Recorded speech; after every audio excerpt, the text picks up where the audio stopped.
Op zoek naar de X-factor van Henk de Jong. Derby in teken van kampioenschap en degradatie. En Keertsers positief voor nieuwe rankingsysteem. Dit is de sport van maandag 29 april.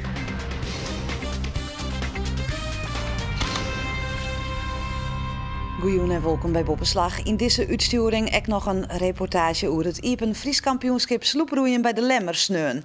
Maar eerst voetbal. Want nog 5 dagen dan wint Sportclub Cambuur werd het ontijs. Wordt het een kampioenschap of matten ze weer via de naaicompetitie beziekje om in de eredivisie te komen? Vreed valt de beslissing, maar wat het ik wordt, Cambuur stiet weer op de kaart. Maar grote dank aan Henk de Jong die de schwung erin bracht na het voortgaan van Alfons Arts. We volgen de Jong Vreed voor en tijdens de wedstrijd in Emmen om erachter te komen wat het geheim is van deze succestrainer.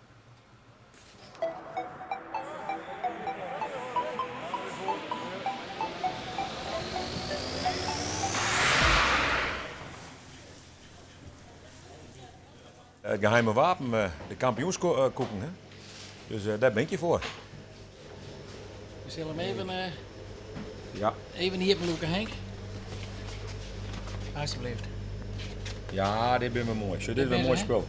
En sinds we die koeken gaan winnen we alles. Dus ja, dat houden we er gewoon in. Dat is een geheim. Ja, dat is een geheim. Ja, je moet het weten, ik wil het net zeggen, maar ja. Het geheim van Henk is gewoon... Het is gewoon... Ja, hij bouwt iets op, mij joh. Hij maakt het vriendschap met die. Maar tevens iedereen die baas. En dat is zijn sterke punt. Ik ken hem woorden dan van... altijd vriendelijk. Hij is altijd vriendelijk, zegt hij. Maar hij blijft baas.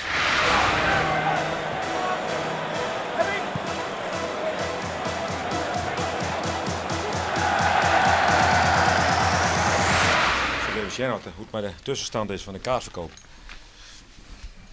Niels, hoe is de stand? 9400. Goed zo. Ja. Dus hoeveel moeten we nog? Nou, nog een 3, 4, 500. Goed zo, dat komt ook wel Ja. goed. Ja, goed, je merkt gewoon een hele opgewekte sfeer. Henk die weet iedereen echt te triggeren tot het positivisme. En ja, ik denk dat dat is Henk's kracht uiteindelijk. De sfeer is een stuk relaxter.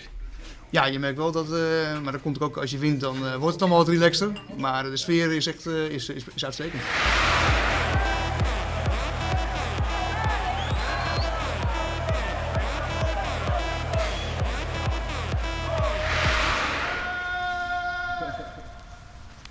Mooi joh. Zo, de man met ons druk bezig. Klasse jongens, hé. Mooi. Wacht even. Yo. Ik had het idee dat Alfons Arts meer defensief voetbal speelde. Henk de Jong is meer gewoon aanvallend. Dus ja. Dus Henk de Jong is wel goed bezig. Ik heb het punt al. Ho! Ja.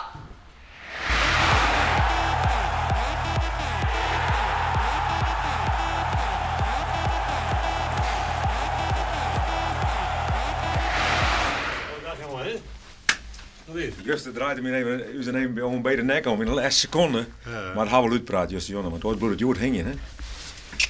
Goed, ja. We hebben plezier en daar staat alles bij. Plezier, durven fouten maken, hard werken met z'n allen, maar ook op zijn tijd even lekker dollen. En dat kan ook op een training. Maar ze weten allemaal wel wat we graag willen. En we moeten niks, maar we willen wel heel graag. En dat straalt er ook vanaf. Ja, en dat is iets dat is ongrijpbaar. Dat is iets dat ontstaat. Ik moet zeggen dat daar is Henk de ideale persoon voor.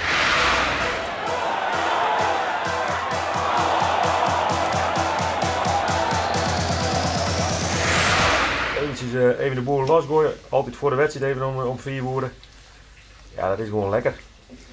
En dan ben we er klaar voor. Het is in zekere zin wat ontspannender. Het is net of er wat minder druk is, terwijl de druk eigenlijk hoger is.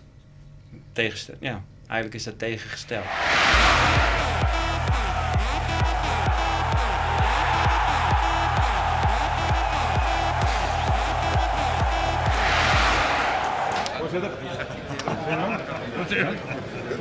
Het begint natuurlijk in het leven altijd met zelfvertrouwen. weten wat je kunt en wat je niet kunt. En het maximaal uit jezelf halen. En daar moet je wel zelfvertrouwen voor hebben. En dat positiviteit, positief in het leven staan, maar positief naar iets kunnen kijken. Ondanks dat het wel eens wat tegen zit, ja, dat is heel mooi.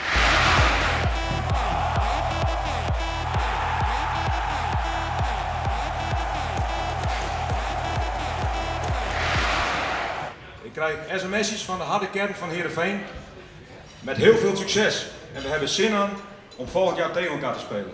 Iedereen denkt dat Henk als trainer zo ver gekomen is omdat hij als mens goed is. Die verhalen hoor je allemaal. Maar Henk die heeft heel veel verstand van voetbal. En Henk die kan het ook heel duidelijk en simpel overbrengen naar een groep. En daar ook op trainen.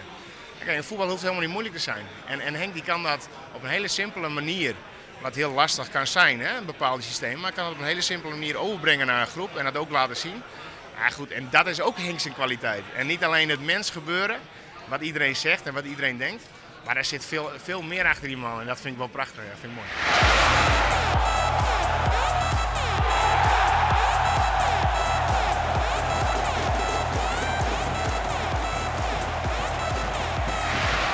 Zo, zit erop. Nou wist ik wel schier online of net? Ja, nog hak me nog. Neem niet een biertje en dan is het klaar. Yes? Nou, wat zien hè. Hoi, mooi dat je me wint. Hoi.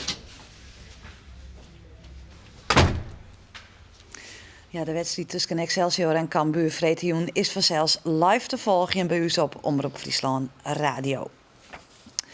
Een dreamscenario kon dit weekend uitkomen voor ONS Snits, kampioen worden van de haatklasse op de Harkema. Maar dan moesten ze nog wel even winnen van Harkema's boys, dat zelfs om degradatie speelt. In het voor wienen er al de nederige pesterijtjes. ONS-supporters hielden in de nacht van vreed op sneun, spandoeken ophangen op het veld en de middenstip oranje maken. Iemand man kan dit seizoen 2 keer kampioen worden, met ONS en met Cambuur. Is een beetje bijkamer. Sander van Juster? Ja. Ja? Ja. Zal net winnen. Ik was 4:30 dus. Verdien. Nee, natuurlijk niet.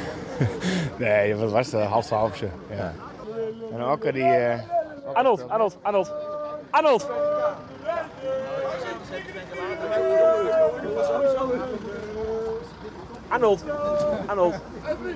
Wacht nog even. Dan staat ze hier te zingen, maar dan is toch helemaal niet promoveren, man? Als jij 40 uur moet werken en je moet zaterdagochtend, ik zeg maar 10 uur weg en je komt zaterdags 10 uur thuis. En je komt bij Katwijk weg en je hebt 4-0 verloren. Dan denk je wel eens van, dan moet je 3,5 uur terug in de bus. Wat doe ik hier, toch? En lekker in de hoofdklasse blijven. Zo is het. Hoe vaak ben je nog met die uitspraak geconfronteerd? Ja, heel vaak. Heel veel mensen vonden dat niet echt heel leuk. Maar, nee, hè? Echt niet, hè? Nee, echt niet. Maar ja, weet je wat het is? We moeten er nu ook gewoon voor gaan en dan zien we volgend jaar wel hoe het dan is. Het zal even kloten, weet je, Katwijk uit, maar die knop moet even nog, hè? Dus zullen we zien. Nee, rustig aan. Neemt er niet één minder op? Nee. Hij zit helemaal vol, zet de show. Is toch zien wat er vandaag gebeurd is? Ja, ik ga van de morgen ga ik een filmpje showen. Hartstikke leuk.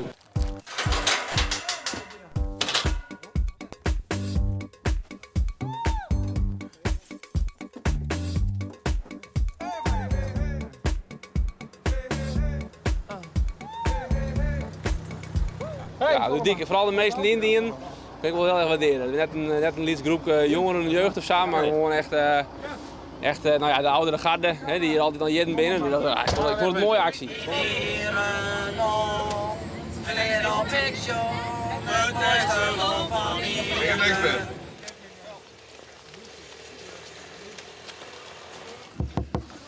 Ja. Ja.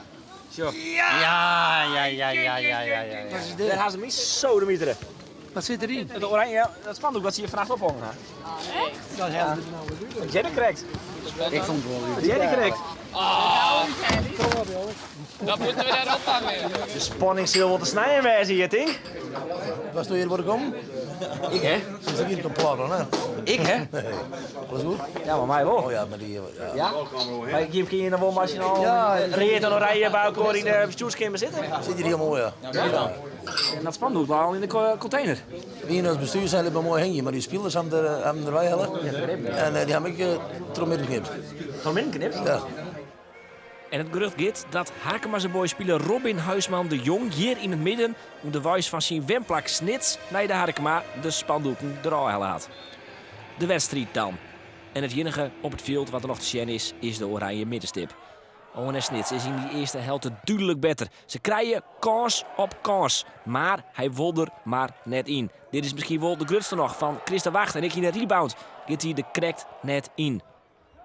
En ja, dan valt hij vaak aan de andere kant. Ik in deze wedstrijd. Nog in de eerste helft komt Harkema's Boys op 1-0 via dit prima schot van Harvey Bishop. En dan Atheesje van misschien wel de mooiste eigen goal aller tijden. Biewe Brieksma. Maar dit fantastische lopke. Hoe zijn eigen keeper alle keer te vries in. Dat Silder tocht hebben doet de deze goal maken. Biewe Brieksma, de centrale verdediger van ONS Snits. Hier, hop. Hoe zijn eigen keeper in. En heel stadig gewoon gaat hij erin. 2-0 dus de vastsprong voor Harkema's Boys. Nog van rest. Naar ONS Snits zet wol terug. Het schot is prima. De redding net hier een dalboer van Kampjes. Sander van Heijden zit op het goede plak. En dus 4 minuten van rest is het alweer 2-1. En ze verzinnen het doelpunt ik. Martijn Rozenburg maait de lange bal. Het voortwerken. Sander van Heijden had goed oersjoch. En der hielendol vrij. Hoe is het haast mogelijk? Oud Harkema's Boys-speler Ale de Boer maakt het nog van rest 2-2. Die tweede helft is iets meer ongelukkig wegen. Maar ONS Snits is nog altijd in de betere ploeg. Curtis González hier. Vrij van de goal. Maar hij gaat er net in. En kijk als in de eerste helft valt hij dan aan de andere kant. Een fantastisch doelpunt. Jelmer Slager. Boom! In de kruising. Fantastisch doelpunt van Harkema's Boys en van Jelmer Slager. En het blijkt de winnende te wijzen. Nog een keer in de verhelling en zelfs in de slow motion is hij het. Jelmer Slager. Boetenkansje en hij gaat er in de kruising. Harkema's Boys wint met 3-2 en in de eindfase krijgt Ale de Boer zelfs nog 2 keer Giel en dus reed. Maar de winst is er voor de Boys die geweldige zaken doen in de strijd om degradatie. En hij aanrint wordt er vanzelfs praten hoe die beauty van Jelmer Slager. Dadelijk geeft de Friese had hem niet zoen, denk ik. Nou, hij wil hem wel pakken, maar er zit wat een boetenkant effect aan. Hè? Dus dat doe je er dan even in. Ja. Boetenkant, dit klinkt als een biljarter dit. Nou ja, toen wil je wel een beetje met de boetenkant trekken. In de samenvatting kunnen we het zien. Ja. Tuurlijk liggen hier bepaalde sentimenten. Hè? Ik bedoel, het kampioenschap toen ik aanvoerder bij ONS was wat we niet haalden. En er ligt hier nog een kruisband voor mij. Die toen met gescheurde kruisband ben ik eraf gegaan. Maar ja, dus het zal wel heel mooi zijn, maar dat moet je overboord zetten. Ik bedoel, dat is een licht jaar geleden volgens mij. Ik weet het niet meer. Nou, er loopt dus echt helemaal niks van als het net weer wist. Wat was het? 4 mei 97? 4 mei, wat was het? 97? Zoiets was het, dus ja. De vorige kan de bestuursleden nog even bij zien in een kleedkamer met zijn gebak al leveren. Bij ONS kampioen. In Harkema. In Harkema. Dus ja, toen zijn ze van Belindes. Toen zijn ze van, nou ja, gratis drinken als je maar een overwinning van het veld had komen. Nee, echt? Ja. Dus nog gratis soepen? Ja, nou ja, dan is dat meestal hier wel het geval. Kistwaardig een drankje drinken. Maar ach ja, dat nemen we erbij. Ja, maar net vallen, het moet maar snijden. Oké. Ja. En dus geen kampioenschap nog voor ONS. Het gaat met nummer 2 SVZW is nog altijd 5 punten. Sneuk in ONS het almaatje als ze thuis winnen van DVS Ermelo. Harkema's Boys is nog net heel wis van nog een hier haatklasse. De boys staan 4 punten boven WHC. Dat 11e plak budget na-competitie. Sneu speelt het Harkema's Boys uit bij VVOG. Marit Bouwmeester had sneu de winst hellen bij het Wraadbekerzielen in het Franske Hier. De zielster uit Watten woen de Wraadbeker met oermacht. Haar grootste concurrenten, Ten Kanen uit Finland en de Britse Jong, koen haar lang net bezielen. Het gaat met de nummer 2 wie maar liefst 17 punten. Die van Bouwmeester haar eerste grote wedstrijdserie na het Olympisch zilver op de Spelen van Verline Ier. En het fietser Liewe Westra van de 10 is als vierde eindigen in de afsluitende tijdrit in de Ronde van Romandie. De laatste etappe, een tijdrit rondom Genève, over 18,1 kilometer, waar het woont terug de Duitser Tony Martin. Westra eindigt in het eindklassement op het 15e plak. En Stellan Smit van Appelskeer is dit weekend voor de 8e keer Nederlands kampioen tafeltennis geworden. In Arnhem werd de 14-jarige Smit met oermacht kampioen. In de hele finale versloeg hij zijn tweelingbroer Marijn. En hier in de finale wie hij nog 4 te sterk voor Max Koopman uit Den Haag. De winter is voorbij, de maaitijd zinnet hem voorzichtig aan, dus komen de keertjes weer in actie. Juster wie liek als altijd de opening in Weidem, met de afdelingspartij, de Bangma-partij. 32 partoeren kwamen in actie. In een nijseizoen dat een aantal zaken oorsgaan. Zo komt er een rankingsysteem. Want Pinkstermandita stiert het keertsen van het grootste pad in het teken van de afdelingspartijen. Daarna luidt de klam op de vrije formatie. Chris Wassenaar kan, als hij wil, ook in de vrije formatie de keersvelden weer op. De KNKB had een rankingsysteem opzet. En dit houdt in dat keertsers die prijzen winnen en dus punten hebben, hadden streekjoch plaatsen kunnen van de PC. Verleden jaar bepaalde de technische commissie nog wat op de 5e waarschuwing voor jullie op het Sjoekelaan stieren. Chris Wassenaar mocht daarom verleden jaar net mooi doen, liek als Cornelis Terpstra. Nu kreeg hij, als er wel, een nieuwe kans. Ik heb vanmiddag wel in mijn Cornelis praten, maar die had in een hele tweede cyclus toch echt heel fanatiek echt weer voor het keersen te gaan. En dat heb ik net. Als je voor hier toen wie daar ik zou, dan moest je, ik verschoorde de wedstrijd in keersen en toen hing we echt zoiets van, nou ja, als je dat een keer door, dan zou het nou wel een keer kennen, maar om echt een hele cyclus op te nee, dat moet ik eigenlijk net. Bij de keertsers wordt het nieuwe rankingsysteem als een positieve verhoring zien. Ja, vind ik wel. Er vind ik wel spuituren bij. Weet je van denken van, nou, ik weet het, die presteren misschien wat minder als ons. En nou moet je gewoon een paardje skimmeisje met die prijzen winnen. En zolang je dat doet, dan kom je goed in de ranking. En ik denk op basis van ranking, dan staan een goede parturen op een lijst. Ja, alle ingrediënten weer niet weinig meer aanwezig. Het korpsspelen en het centje scheen er volop. Het publiek wie alleen nog net massaal uit de wintersliep. De laatste premies gingen naar Balzert en Holwert. In de finale lieken verwachten de partoeren van Minneskeer en Sint-Jabek. Hier wordt er een keertslijn op de staan van 3-12. En die staan is dan van Sint-Jabek en 6-4 van Minneskeer. Een laatste keerts dus een scheve opslag van Race Pieter Hiemstra van Sint-Jabek. Brengt die bal achterin bij Hendrik Koostra, maar die slaat die bal liek in de bek bij Teken Triemstra. En zo wordt het 6 gelijk. Op een Race Pieter Hiemstra. Hilke Bruinsma en die heeft dan een knapper. En dan is het een heel iets keertje. Het had in het eerst 6-2 west. En nu is het 6 gelijk. Race Pieter Hiemstra pakt dan die keerts. En daarmee is het 4-12 van het parcours van Sint-Jabek. Voor Chris Wassenaar wie in de 4 omlopen wat te volle. Hij vergeet de rest van de partij als balkeerder. Een tenniswedstrijd op vreed hier zien spieren stram maken. In het volgende eerst staat het dan Skinnersois van Sint-Jabek. En dan is het Hendrik Koostra die de bal hier boppen slaat. En daarmee 6-2. Minneskeer won al 4 keer efter door de premie. En van Sint-Jabek is het 44 keer dat zien wij de won. Dan bij Hilke Bruinsma de bal. Maar die bal gaat kweer. En dan komt Sint-Jabek op 4 om het 2. Het volgende eerst zal dan nog wel naar Minneskeer te gaan op 4 om het 3. Maar dan is het op 6-2. Teken Triemstra die de partij uitslaagt bij een bobbenslag. En zo wordt Minneskeer van de 5e keer tweede. En Sint-Jabek wint nog 44 jaar weer in Weidum. Ze winnen er zwaar favoriet op het NK op Pinkstermandi. Wij weten dat we de laatste jaren bij de favorieten jaren. En goed, leven samen zoals om, dat je net bij jaren daar minder prijzen winnen. Dus nee, prima, en maar die druk hier wel omgaan. Dus we komen de eerste 4 partijen met 3 afdelingen van. Nou ja, goed, als we daar dus punten pakken, dan staat het direct lekker voor. Het Iepen Fries kampioenschap sloeproeien is voor kapiteinsloep de tweede uit Makkum dit hier extra bijzonder. De sloep bestaat dit hier 24 jaar en is boven dat titelverdediger op een lemmer. En Den Jonker roeit zo'n dit seizoen de derde generatie van de familie Haan van Skielgemooi. Ze joggen dit Iepen FK als de generale voor haar grote doel, de HT-race op 10 mei. In totaal 34 sloepen onder start van het Iepen FK over 22,8 kilometer. Waaronder de Twerre van Makkum. Net samen een sloep, want ze zijn weer titelverdediger en ook meervoudig winnaar van de grote HT-race. Die race is jet iets oprichten door Floris Haan van Skilge. Mijn oude heer die is vroeger met de HT begonnen met roeien. Ze was vroeger bij de Zeventschool de jongens uit roeien en ze hadden vroeger 1 wedstrijd in de haven en dat is hebben ze een keer uitdaagd en zo is de HT begonnen in wat was het, 74, 75? Mijn opa die heeft hem bijvoorbeeld 10 keer gewonnen achter elkaar en mijn oom en die heeft hem 4 keer gewonnen. En mijn moeder heeft hem ook een paar keer gewonnen. Dus ja, als ik het nou ook win, dan ben ik de 3e generatie. Dat is wel mooi. Dit FK is een van de langere wedstrijden. En voor de tweede daarom heel geschikt als laatste test voor de HT-race.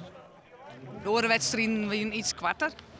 Wij weten dat we dat kunnen. Wij hebben er ook op getraind. Maar ja, dit is toch wel een beetje een langere wedstrijd. En dan kiest echt zien van, wat is het moment dat wij ja, of we te kwart komen of dat we genoeg gaan. En start. Goede paard. Om de minuut starten 2 sloepen. Maar hij staat nummer 30, betekent dat dus dat je een kwartier na de eerste boorden van start gaan maaien. En de tweede had voor haarzelfs de lotte heeglijn. Ze willen vlugger roeien als verlinier. Wij hebben als doelstelling 2 uur en 30 minuten. En we gaan met de wien vol op de kop gaan we voort. Dus op zich is dat voor ons hartstikke mooi. Want dan zijn we eigenlijk op ons sterkst. En dan, ja, de sletsjes zijn wat minder voor ons, omdat wij vrij diep stekken in de sletsjes. Dus dan zoekt het nogal. En we hopen eigenlijk op het gruttere wetter wel wat meer te pakken. En dat grote wetter is in dit geval de grote brekken bij Lemmer. En als eerste om die tonnen zullen we West Arvada van Skilge, de vrouwensboot. En daar is ook al de tweede, die het al een heel soort sloepen inhalen had. In het roos, de Gia Light. Die komen van Rutten en ben titelverdedigster bij de vrouwen. En die binnen dus al inhellen terug de tweede die de gong er verschoren goed in had. Op naar de lange sleet. Het traject met het ondiepe wetter. En daar leidt op kop de boot. Toverbal, de ploeg uit Sijsbjerm, die het als vluchtste op dat punt binnen. En op het 6e plak dan al de tweede van Makkum. En die sjoggen dat de voorsprong van de koprenners lietser en lietser wordt. De hele vloot maakt dan onder de bregen terug. En hier sjoggen we de boot van Lady Killer van Skilge. En zij zullen uiteindelijk de beste wijzen bij de vrouwen. En intussen is de tweede al voorbij het pontje in de buurt van Spanburg. En daar hebben ze de toverbal inpakt. En dat betekent dat zij als eerste oer de finish komen in een hele vlugge tijd. 2 uur, 10 minuten en 9 tellen. Het was een hele snelle race, hè? Nou, zware race. Hij was lang. Ja, maar we hebben het wel goed gedaan hoor. We zijn wel snel. Als bijna als laatste starten en dan als eerste binnenkomen, dat is al een prestatie. Ja. Vooral voor zo'n zware sloep. Wij gingen op een gegeven moment wel even een dip. Maar dat heeft iedereen op zijn lange afstand. Maar dan is toch wel dat het vele trainers zich nou wel zich liet zien in de resultaten. Ja, ik weet, vorig jaar waaide het misschien ietsje harder, maar we hebben 3 minuten afgeroeid. Dus 2:10 of wat. Dus ja, dat is hartstikke goed. Een prima generale voor de HT-race van CMI. Bij de mooie Giert Zilver achter de tweede naar de toverbal van Sijsbjerm voor Cornelis Douwes van West-Skilge. De vrouwen van Lady Killer van Skilge namen de titeloer van Gia Light uit Rutten, die het noodwaarde waren het broens weer voor West Arvada, ik van Skilge. En met die meedeling ben we aan de eind van de sport van maandag 29 april. Na je weekend dan ben we er vanzelfs weer en alle dagen ik sport in uw nijsuitstuurings en op internet. Nou dadelijk keer naar Joet. Een heel mooie jong wenske. Doeg!